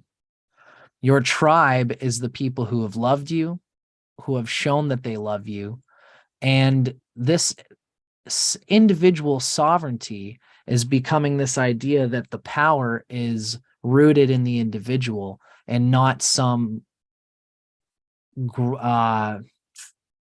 governing structure that is above you. So this is a connection that I have been wanting to make in terms of all of this, in terms of all these connections. And that's why I think that the nuclear family being dismantled in today's time, I think is a great point for us to be sort of wrapping our heads around in terms of what it means to have Pluto's south node in Capricorn. I think probably a good thing that we can all reflect upon is the reality of whether or not we feel seen and really supported by our own nuclear family. Because we have a biological family, but we could define a family to be the people we feel closest to because they see us and they support us for who we are. I mean, the idea of family is supposed to be that these are the people that know us. So when we come home, we can relax and we are our weird selves and we're loved for who we are. So there's no need to hold it all together, Capricorn style. And do we all have that experience with our nuclear family? That might be a question to ponder. Definitely. It's a wonderful point, Timothy, because I'm sure a lot of people would love to be their most natural, comfortable selves within their family. But a lot of the times they don't find that their family has an agenda. Most male patriarchs in a family have an agenda and they hope that the children align with it, whether that's a religious agenda, whether that's an ideal of success. Usually, if there's a strong, sound mother influence in the family, this will help encourage the development of the feeling truly at home, as the zodiacal archetype of Cancer is supposed to truly represent. And Capricorn really is the mountain. It's an ideal, which is intimately related with Cancer. I'm somebody I glorify Saturn. I've got lots of Saturn in my chart, and there's a Vedic person in me that wants everybody to not forget the importance of Saturn in today's time and in any regard, but it needs to be balanced.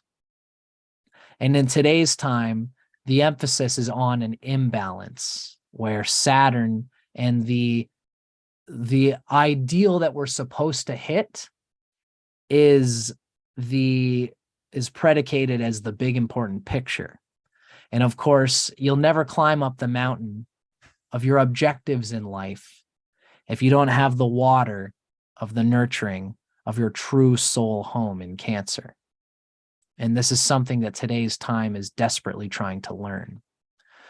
Now, I would like to say, we do have one question here that has been asked of us, and this is from Maps. Maps has asked, how do we see this whole thing impacting men's identity and masculinity in general? I think that's an interesting one. I'd love to hear Timothy's thoughts on this. Part of the way I'm inclined to answer it is to say that, I'm becoming very much a Tantra person. I believe that there's a divine masculine and a divine feminine. And I believe that with Capricorn on the Pluto's south node in Capricorn, there is an emphasis on rigid gender identity. There is an emphasis on traditional gender identities, and probably an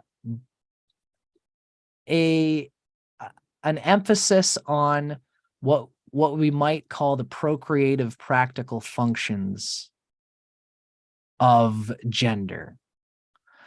And I believe that masculinity is going to be masculinity as we know it is going through a test, because the test is to make sure that the masculine is not throwing out the feminine in men, and that the divine masculine inside of women is also not thrown out.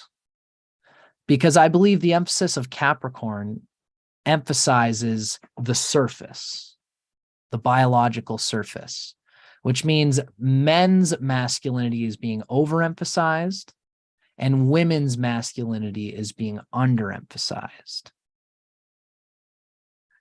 Now, this is me just kind of shooting the shit, Timothy. I wonder if you have any thoughts with regard to what I just said. Sure, it's a good question. And it kind of comes back to what we were talking about at the beginning of the conversation about how are all these different time worms from different ages and different times, because I would say that this is the case here on planet Earth at any moment in time. You could go to somewhere on the planet where the patriarchy is still like 500 AD, for other places, Mm-hmm. and then here where I am in Asheville, North Carolina, there's a big new age scene that's quite progressive and in a very different situation. So Right. here in the United States, if you go into a big business infrastructure, you're probably going to see a lot more patriarchy. If you're, coming to a all women's retreat, it's obviously a very different experience. So I have a different opinion that's circumstantial depending on the group, the setting, where that group is, because this might be getting a little bit ahead, but I think that, no, I don't think it is getting ahead in the very progressive places. I think that men are suffering more, have a greater experience of identity loss right now. And I've had that confirmed by others, including, Amma. I've heard Amma talk about how men are suffering in these more progressive places right now. And I generally agree with that, because what you said is true, Dustin. We're trying to integrate the masculine and the feminine regardless of gender. That's real psychology. This is real nature. So again, we're coming out of the patriarchal period that was mostly unnatural. These gender roles, and I love Jeffrey Green in these gender roles because he caricatures the Betty Crocker versus the Marlboro Man. Wow. And there we have our two gender roles. No kidding. Oh, you're a woman, you're supposed to be Betty Crocker. Oh, you're a man, you're supposed to, and it's like, these are obviously fundamentally limited and flawed caricatures where we have a lot more going on in between and probably both at once. So in these more progressive places, I'm actually seeing women more successfully integrating their masculinity, Mm. then men Mhm. are integrating their femininity only as a reflection of where we stand at the most cutting edge, leading progressive places. Because I think 10 years ago, it was a totally different situation.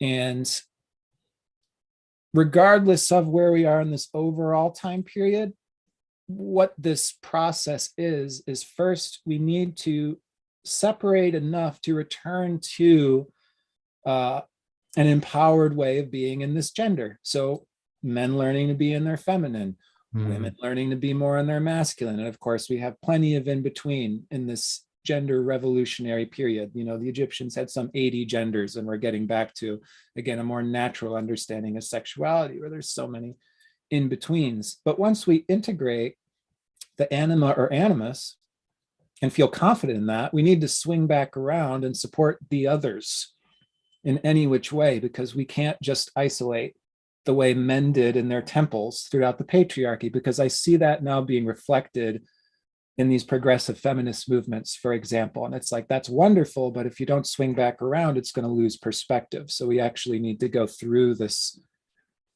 union and separation process to heal our inherent gender nature. And I think that we all do this in our own way individually as well. Well, we certainly should, because I think that there are lots of places still in today's time that are a lot of men being very manly and discouraging men for not being that manly thing. I think that the Capricorn and Cancer archetype are a perfect encapsulation of exploration in gender. And really, Cancer being one of the most feminine archetypes out there, and Capricorn being technically still on the feminine dimension of things. It's an earth sign, but it's earth cardinal, which means that Capricorn is often described as masculine. It's sort of like a very masculine feminine. It's if we were to consider Earth as being an embodiment of the biology of the flesh, anything that goes on in the Capricorn and Cancer axis is going to be involving the phases of internal gender with the external gender. And I think that it's very important for each person in today's time to get their internal experience of the phases, because the South Node is in Capricorn. Capricorn being the root, the physical, the biological, extraneous gender. The best way for you to get an experience of your biological gender is to be open to the phases of your biological gender, as well as the opposite, and really everything in between. Because you are still going to be what you were at the end of the day, unless you do some of the transformations that some people do these days. And really, that's it. Even, when we talk about trans people and all that stuff, that's very indicative of the kind of explorations that we would expect from any emphasis of the Capricorn and Cancer axis. So there, do you have any thoughts there, Timothy? Did you have something you wanted to say to that? Yeah, my 2 cents there is that the cardinal signs specifically have so much to do with gender. So we may notice that in the charts of souls that are really evolving through an exploration of gender, their moon's nodes could be in Aries Libra polarity, which we know to be ruled by Venus and Mars, or like you were saying, the Cancer Capricorn polarity, which we know to be ruled by Moon and Saturn. And these planets and these polarities have the most to do with these gender polarities. And this is a interesting, case study, observation, food for thought. And in evolutionary astrology, we don't draw conclusions without meeting the soul itself for certain things. And this is one of the things, because the moon's nodes in a natal chart in the Cancer Capricorn polarity can indicate a gender change from recent lifetimes. So if someone's been in female gender for a string of lifetimes, now they may be in male gender. That's a potential that we do see when the moon's nodes is in the Cancer Capricorn polarity in the natal chart. I can speak to that myself because I've got Cancer South Node, Capricorn North Node. And as I've talked with you about, Timothy, I've done a lot of that exploring in myself. I've gone from male to androgynous to female, and everything in between in my own experience. I really have come back to feeling like I'm a male. At least I got the fish and tackle. I've got the biological aspects of maleness, but I often find myself really reflectively switching genders depending on the person that I'm with, because I like to apply the experiment and the openness. And that doesn't mean that everybody who has anything like this needs to finally identify anyway. I think it's important to be open to all the possibilities and go through the experience of exploring non-binary and other genders, because ultimately what you are in your essence is going to be there, and gaining knowledge and experience in that realm is not going to change your roots in any way that you should be afraid to change. But sorry, I didn't want to interrupt you there, Timothy. You were making a good point. No, you didn't interrupt me. And I appreciate your personal share. I'm sure that's really valuable. And applaud your courage in sharing, because that, I believe, is a perfect example of some of what you're made of, Dustin, with both your South Node in Cancer and your Pluto in the fourth house. I think you bring in this most needed and missing medicine of Cancer, and demonstrate it very well by being so vulnerable. So thank you so much. That vulnerability in and of itself is healing, because it's encouraging others to be vulnerable. Don't be afraid to explore and share these aspects of self. That vulnerability could be all that's needed to completely transform our life, our self-identity, and get the real support that we need. So good for you. Well, bless you for saying that, Timothy. And I would say that I agree that I encourage everybody to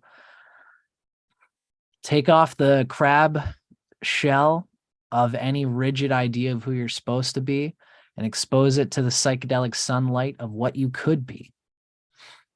Because it can be tough to be vulnerable in that way, but it can gain you greater insight, I think, than staying at a rigid position and not being willing to metamorphose that. Now, Timothy, my friend, we've been going for quite a while here. I'm very appreciative of everybody. We've had a nice crowd hanging out with us on this spontaneous day. It's been a very sort of just, spontaneous hangout here, but we've gotten to a lot of important points that I did want to talk about today. Now, I think the last thing that me and Timothy intended to discuss, and we'll just see where this goes, Timothy, but essentially, the last thoughts we would have had is the idea of the Age of Aquarius as possibly being correlated with the emergence of Pluto's South Node into Aquarius, and I believe what you mentioned being about 2800, 2600, 2800 AD. Now, something I'd like to ask you, Timothy, is do you think that,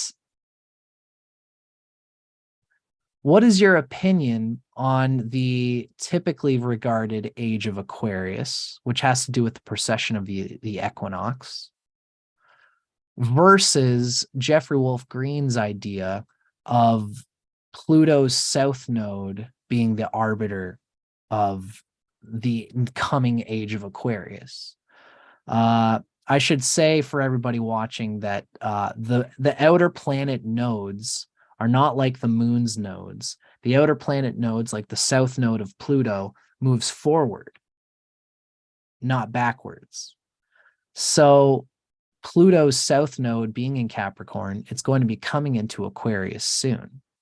How do you conceptualize the age of Aquarius? Would you say that it's just, is the age of Aquarius as we know it a arbitrary statement that'll just be conveyed anytime anything Aquarian happens?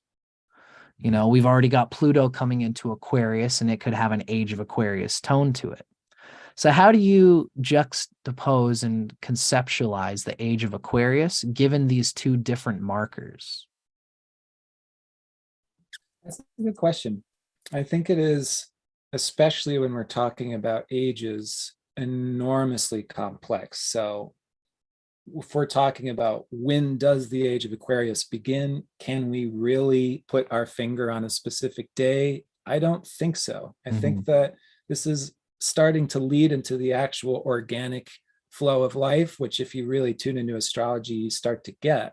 So it's like Pluto's going to transit Aquarius, you know, roughly the next 2 decades, and that's going to like rub a time worm. It's going to bring in this Aquarian, it's going to dose us with Aquarius. And then 250 years later, when Pluto returns to Aquarius, we'll get another dose.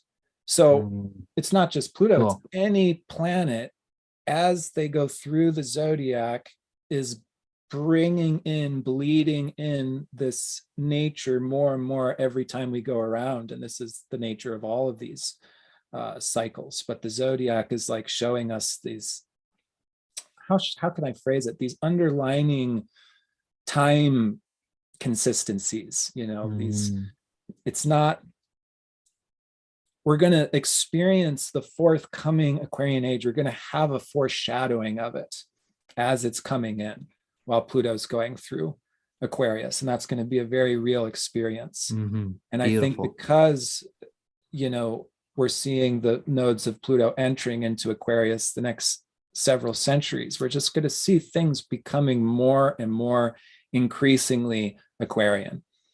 And as it typically goes here on planet Earth, that's for better and for worse. It's a very complex situation that's going on. It was, you know, I kind of laughed when I heard you ask about Jeffrey Green's, you know, opinion on these things, because Jeff Green is not a stereotypical New Ager in many respects. There's no ascension. There's no 2012, we're all going to ascend coming from Mr. Green. That's not his own perspective. His perspective is we don't know what the future is. The collective could catalyze an apocalypse for the species as much as we could get it all together. That depends on our collective choices and decisions. That being said, I think what we're going to see at the start of the Aquarian age, because we know we can agree on this at least, we're at the start of the Aquarian age.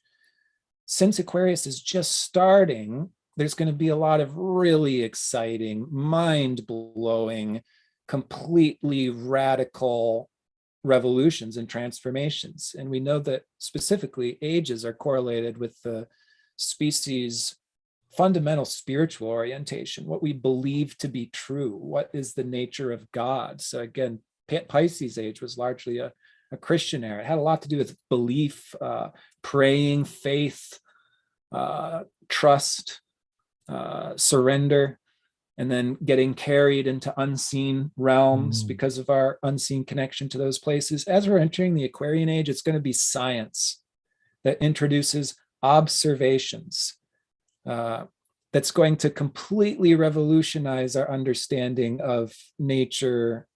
And I think that's what we're actually doing as astrologers. This is the Aquarian age coming in. We're recognizing that we're non-different from time and nature. That's what the study of astrology makes more and more apparent.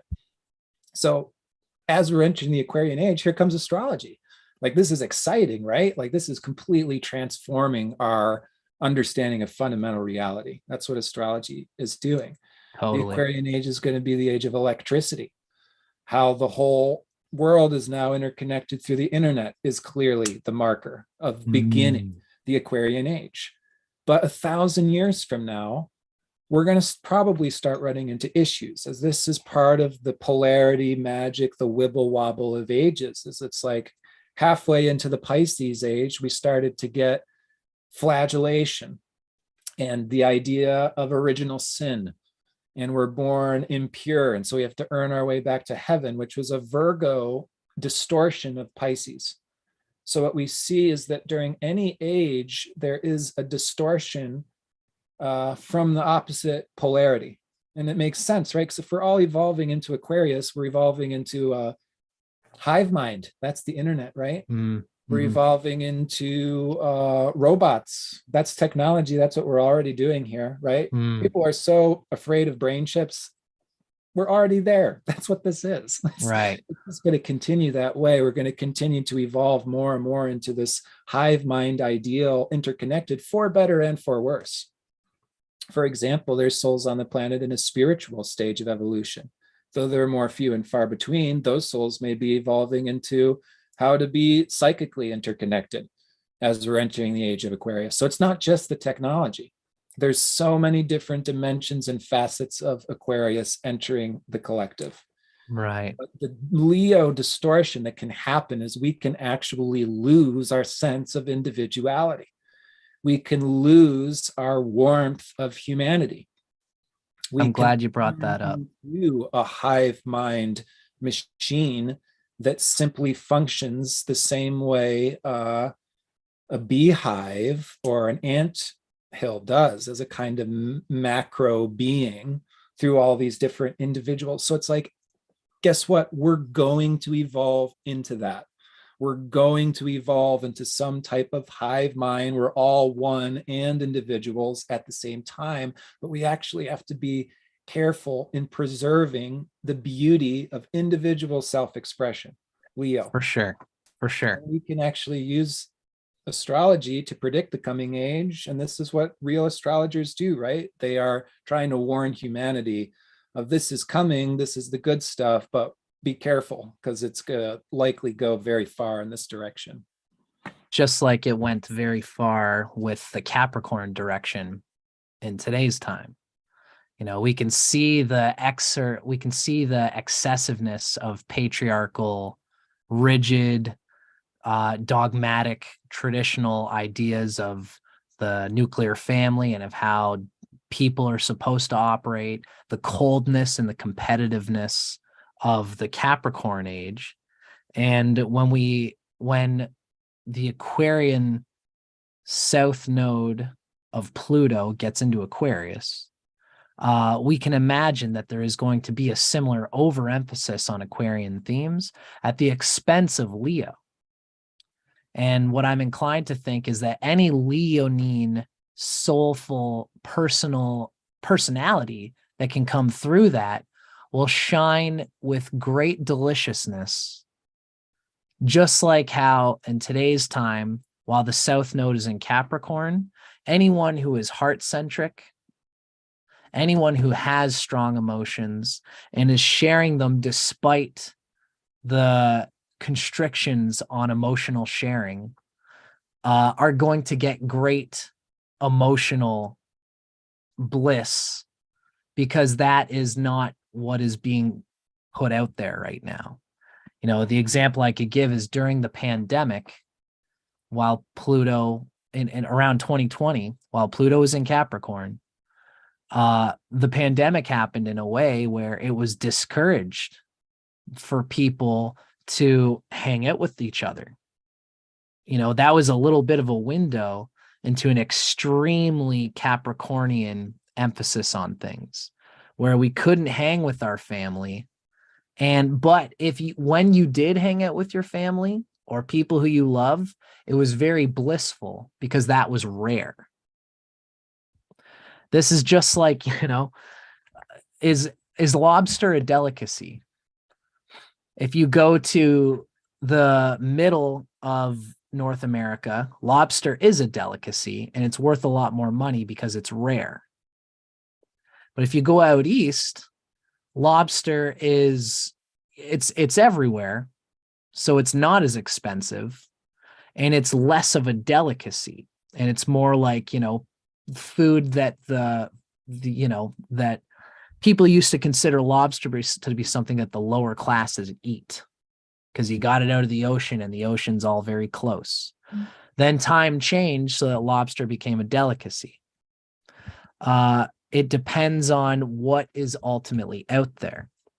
And while emotions are a delicacy in a Capricornian age, we can see that leonine individuality, personal sense of a kingdom, personal sense of owning for the personal individual might be the delicacy in the Aquarian age, because the north node is going to be in Leo and the south node of Pluto is going to be in Aquarius. And that could be too in just general Aquarian age consciousness. Leo is going to be a very highly regarded commodity in the coming times.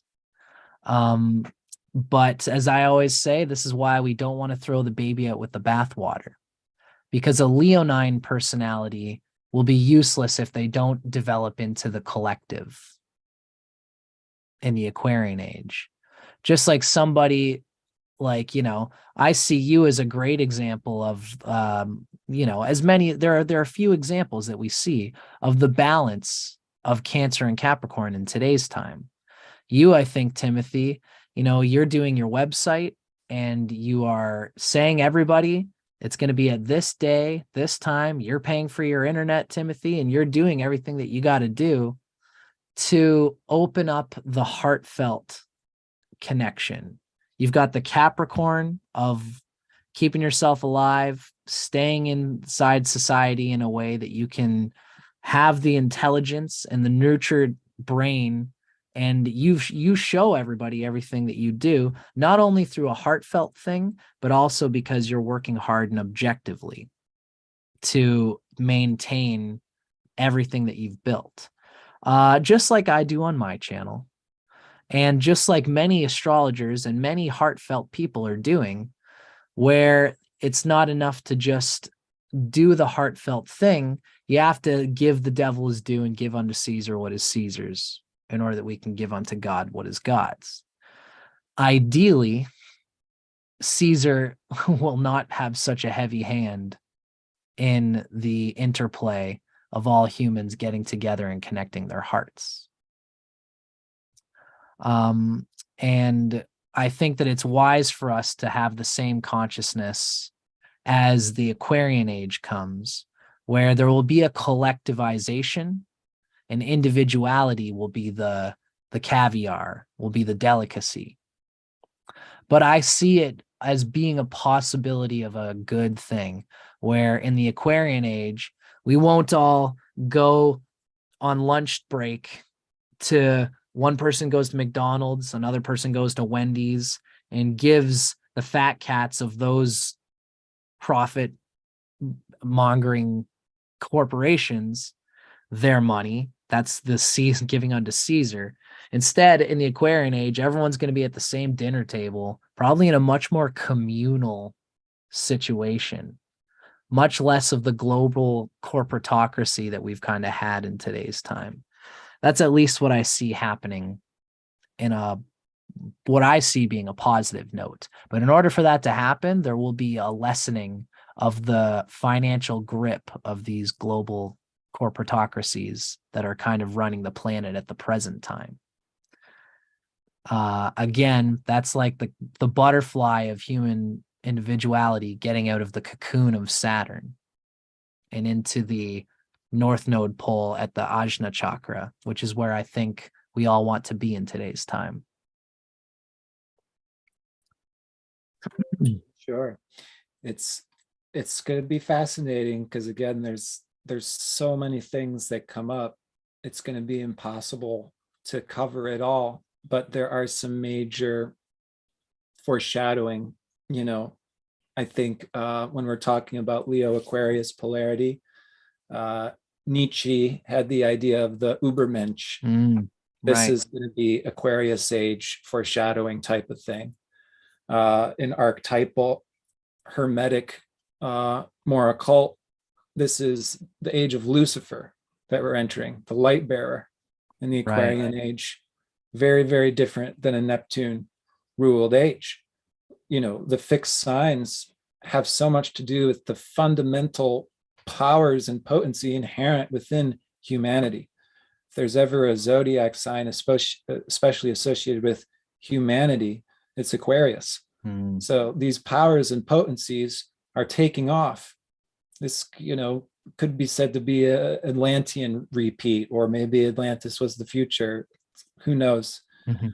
We're also talking very much about the pathology of narcissism in Leo Aquarius. Narcissism can be experienced not only on the individual level, say, you know, Instagram fame or YouTube fame, not that I know anything about that, but there also can be narcissism as a pathology as a group, say a nationality that says we're the best nationality, we're the supreme nationality, everybody needs to behave just like us. And that could also be another pathology. So as we're entering this Aquarian period, we're already, again, it's like we're talking about these time waves. So Saturn's been in Aquarius the last 2 years. We can, you know, even be getting some foreshadowing through this recent Saturn transit. And something that I've observed is it's like there's, for example, Saturn went into Aquarius right when lockdown happened in many places globally. And as a result of that lockdown, there was a Aquarius fragmentation, because as we're entering the Aquarian age, we're going to be learning more and more about the nature of trauma as it affects our consciousness, as it affects the evolution of the species. But trauma is fundamentally to do with the fragmentation, the repiecing together of consciousness as a natural phenomenon. So we're talking about, and narcissism super connected to this deeper thing of trauma as well. But anyways, lockdown happens, and that's like a fragmentation. Now all of a sudden, here in the United States, for a time, you couldn't even travel to other states when they were trying to enforce this lockdown. Now every state is its own dimension. Right. It's like every state is its own channel on the television. So during Saturn and Aquarius, we've seen this creation of all these different channels or satellites or kind of, I don't want to say realities, but community, Aquarius, right? And every community is different. A conscious community is probably, well, every conscious community will be different. But this fragmentation of consciousness, how we have the potency to create our own reality on its own dimension, this is a Leo Aquarius phenomenon. And then how is that affecting the collective? Say, if we have a YouTube channel, Leo, where we're radiating and expressing our faces, Timothy and Dustin, out into the internet, Aquarius. And now we're getting comments back and so on and so forth. This is going to continue to be how our consciousness is relating and evolving and ever probably faster increasing. And it's like a chemical reaction that's speeding up. That's, I think, what we're going to really start to notice this next year as Pluto goes into Aquarius. Cool. That chemical reaction speeding up. Right. And we could really see Pluto coming into Aquarius as an initiating glimpse into all things that we could consider as relating to this coming age of Aquarius. Very cool, Timothy. So everybody, I think that we've gone for about 2 hours now. We've had quite a few awesome little comments, and we've had lots of people mentioning a few different things on here. So in the interest of brevity, I think we should call her a day for today. I think we've talked a lot on what I've been most interested in, which is the south node of Pluto in Capricorn, the patriarchy, its oppositional idea of the matriarchy, integrating and blending them all together. And I should say I'm very thankful to you, Timothy, because you've really kind of gotten me onto this path. And I think that going forward, I'm interested as time goes on. I think I'm going to try to get an education in evolutionary astrology and combine it with my Vedic astrology. And I'm very glad that you were here, not only to prompt really a lot of the guts of this conversation, but also to help me carry it in person in a live stream like this. Your time is very precious to me. And thank you so much for doing this with me. Oh, you bet, Dustin. And I appreciate your time and your support, everything you do on your channel just as much. And I know a few minutes ago you gave me some really profound compliments, and I do receive that. I appreciate that. But I'll also say you don't see me on a day-to-day basis. So I'm also trying to really apply my own Capricorn direction in many respects. And I therefore really appreciate the compliments. It's motivating. And to kind of just come back full circle, I do think that us identifying the north node of Pluto in Cancer for roughly another several centuries, the medicine of empathy, emotional support, checking in with ourselves to know who we are, so that way we can communicate our emotions to needs with others, listening to others, caring about others, so that way we can tune into their own emotions and needs. The way that this gets beyond just learning astrology to know astrology in a heady, mapping it out, objective type of way is we start to apply the astrology. So if we can understand that this is the collective evolutionary intention and start to align with this, I think that we might also see universal forces coming in to support these endeavors. And we're certainly going to see it reflected from our fellow mankind and the species, because on an intuitive and an instinctual dimension, we recognize that we are missing this community consciousness. We're missing this communal consciousness. We're missing this familiarity. And many of us are like fish in water to a lack of that. And when we get a small dose of someone who cares or listens, it's like a breath of fresh air for the very first time. It's a so delicacy. That's something I think that we can all bear in mind and preserve, is that breath of fresh air can be like wind filling the boat's sail, and really not just talking about it, but proving to ourselves that this is going to actually work. It's going to work for us. It's going to work for others, because we've already built this Capricornian mechanism that does not work. Let's prove to ourselves that this does work, that this can change our lives and the lives of others. Wonderful. That's such great medicine, Timothy. And I appreciate you being the arbiter of this Cancer medicine, this heartfelt. You're the arbiter of that, but thank you. Well, we're definitely attracted to each other for that reason, buddy. I think we became good friends because we both feel the importance of that medicine happening. Well, I do have Jupiter on his north node in Cancer, so I do like to be able to shine and share that. And beautiful. And you've got it too. So especially, the ones who in the past were made to feel that they were inadequate, lesser than, for their sensitivities, for their empathy. Well, we especially have to support each other in recognizing our own gifts.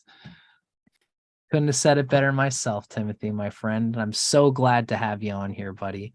For everybody else who's been watching, we've had lots of people hanging out with us. We've got lots of people: Darren Burr, Jeannie Vibes, Maps, Irene Mack, Sandy Wright, Pluto, Saturn, Uranus, Stephen the Jupiterian, my buddy Brutus Always Mind, Lakshay Pant, Goddess Diverse. We've had so many people hanging out with us here, and we appreciate you guys hanging out with us on this spontaneous recording. Stay tuned for more. As time goes on, I've got lots more to unfold here, lots more people to talk about this with. And thank you, Timothy, for providing a good foundation for me. Now, maybe, Timothy, I'm going to stop our recordings and stuff, and then you and I could say bye to each other after this. Sounds good. Thank you, Dustin. Thank you, everybody. Thanks for coming, Timothy, my friend. Thanks for hanging out with us, folks.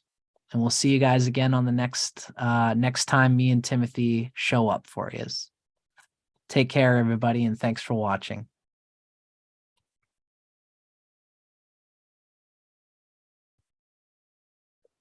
That was great.